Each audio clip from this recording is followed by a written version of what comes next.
ಇನ್ನ ಗಿಲ್ಲಿನ ಒಂಥರ ಮನೆಯಲ್ಲಿ ಸ್ವಲ್ಪ ಅಂದ್ರೆ ಆಡಿಯನ್ಸ್ ಅನ್ಸಿದೆ, ನಿಮಗಲ್ಲಿ ಒಳಗಡೆ ಹೆಂಗಿತ್ತೋ ಗೊತ್ತಿಲ್ಲ, ನಿಮ್ ತಲೆಯಲ್ಲಿ ಏನ್ ನೋಡ್ತಿತ್ತು ಅಂತ ಗೊತ್ತಿಲ್ಲ, ಬಟ್ ಸ್ವಲ್ಪ ಗಿಲ್ಲಿಯವ್ರು ಒಂಚೂರು ಅಲ್ಲಿ ಮೈಂಡ್ ಡಿಸ್ಟರ್ಬ್ ಆಗೋ ತರ ಮಾಡಿದ್ದು ಆಡಿಯನ್ಸ್ ಅನ್ಸಿದ್ದು ಯಾವಾಗಂದ್ರೆ ಈ ಹೋಟೆಲ್ದು ಕಾನ್ಸೆಪ್ಟ್ ಮಾಡ್ತಾರಲ್ಲ, ರೆಸಾರ್ಟ್ ಕಾನ್ಸೆಪ್ಟ್, ಅವಾಗ ಈ ಹಳೆ ಕಂಟೆಸ್ಟೆಂಟ್ ಗಳೆಲ್ಲ ಮನೆಗ್ ಬಂದಾಗ ನೀವೇನಂದ್ರೆ ಬ್ಯಾಕ್ ಟು ಬ್ಯಾಕ್ ಅವರಿಗೆ ಕೌಂಟರ್ ಕೊಡ್ತಾನೆ ಇರ್ತೀರಾ. ಅವ್ರಿಗೆ ಹೆಂಗಂದ್ರೆ ಒಂದ್ ಕೌಂಟರ್ ಇಂದ ಸುಧಾರಿಸ್ಕೊಂಡಷ್ಟರಲ್ಲಿ ಇನ್ನೊಂದ್ ಕೌಂಟರ್ ಕೊಟ್ಬಿಟ್ಟಿರ್ತಾ ಇದ್ರಿ. ಅದ್ ಯಾವ ಲೆವೆಲ್ಗೆ ಹೊರಟೋಯ್ತು ಅಂತಂದ್ರೆ ಇಲ್ಲಿ ನೋಡ್ತಿರೋರ್ಗೆ ಹೆಂಗಿತ್ತಂದ್ರೆ ಒಡದಾಟನೆ ಮಾಡ್ಕೊಂಡ್ಬಿಡ್ತಾರೆ ಇವ್ರ ಮನೆ ಒಳಗಡೆ ಅಂತ. ರಜತ್ ಅವ್ರು ಅಂತೂ ಸಿಕ್ಕಾಬಿಟ್ಟೆ ರೊಚ್ಕೆದ್ಬಿಟ್ಟಿದ್ರು ನಿಮ್ ಮೇಲೆ. ಯಾಕೆ ಗಿಲ್ಲಿಯವ್ರಿಗಂದ್ರೆ ಗಿಲ್ಲಿ ಗೊತ್ತೇ ಆಗ್ಲಿಲ್ವ ಅವ್ರಿಗೆ ನಿಜವಾಗ್ಲೂ ಸಿಟ್ಟು ಬರ್ತಾ ಇದೆ ಅಂತ ಆ ಸಿಚುವೇಶನ್ ಅಲ್ಲಿ?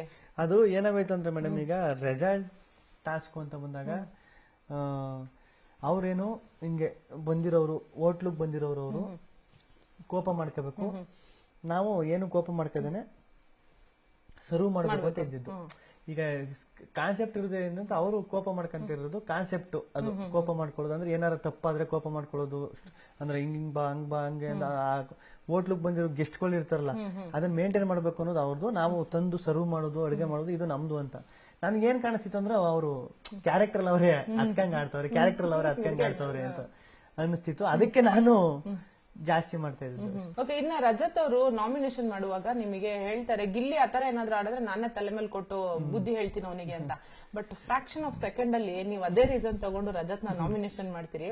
ಹೆಂಗೆ ಗಿಲ್ಲಿಗೆ ಅದು ಸ್ಪಾಂಟೇನಿಯಸ್ ಹೆಂಗ್ ಬರತ್ತೆ ಅಂತ? ಅದು ನನಗೆ ಆ ಟೈಮಲ್ಲಿ ಏನು ಅನಿಸ್ತು ಅಂದ್ರೆ ಮೇಡಮ್, ಈಗ ನಾನೇ ಕಪಾಳ ಕೊಡೋದು ಕೂರಿಸ್ತಿದ್ದೆ ಅವನಿಗೆ ಅಂತ ಹೇಳ್ತಾರೆ. ಅದು ಬೇಕಾಗಿರಲ್ಲ ಅಂತ ನನ್ಗೆ ಆ ಟೈಮಲ್ಲಿ ಅನ್ನಿಸ್ತು. ನಾವಿಬ್ರು ಚೆನ್ನಾಗೇ ಇದ್ದು, ಫ್ರೆಂಡ್ ಆಗಿದ್ದು. ಆ ಟೈಮಲ್ಲಿ ಅದು ನನಗೂ ಬೇಜಾರ, ಹಂಗ ಅನ್ನಬಾರ್ದಾಗಿತ್ತು ಅಂತ ನನಗೂ ಹಂಗ ಅನ್ನಿಸ್ತು. ಅದಕ್ಕೋಸ್ಕರ ಹಂಗ್ ಮಾಡಿದ್ದು ಮೇಡಮ್.